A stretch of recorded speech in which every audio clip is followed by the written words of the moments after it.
عمران خان صاحب بھی کہہ رہے ہیں ان کے پاس انفارمیشن ہے کہ ان کو مارا جا رہا تھا، ہمارے جو صحافی بھائی تھے ارشد شریف صاحب، اور اس انفارمیشن کی بیس پہ انہوں نے ان کو باہر نکلنے مجبور کیا.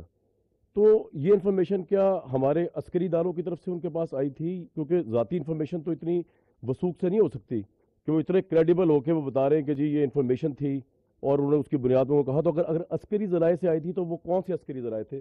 وہ آپ کے نوٹس میں ہیں سر، بینگ اے DGISI.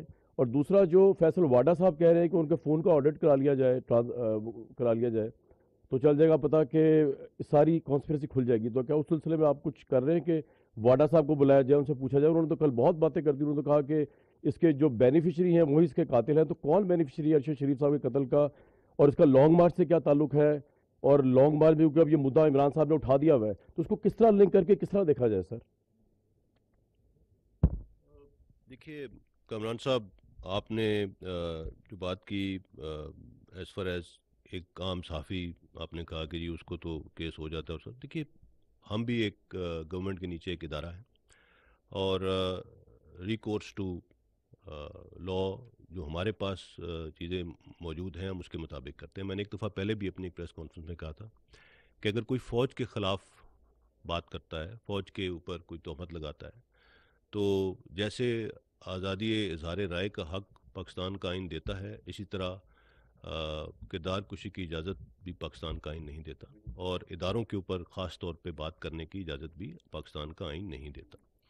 اور اس لا کی امپلیمنٹیشن وہ گورنمنٹ آف دا ڈے نے کرنی ہوتی ہے، گورنمنٹ آف دا ڈے نے کرنی ہوتی ہے. اگر آپ کے اس ادارے کے اوپر کوئی انگلیاں اٹھا رہا ہے تو انہوں نے اس کے اوپر آگے ایکشن لینا ہے.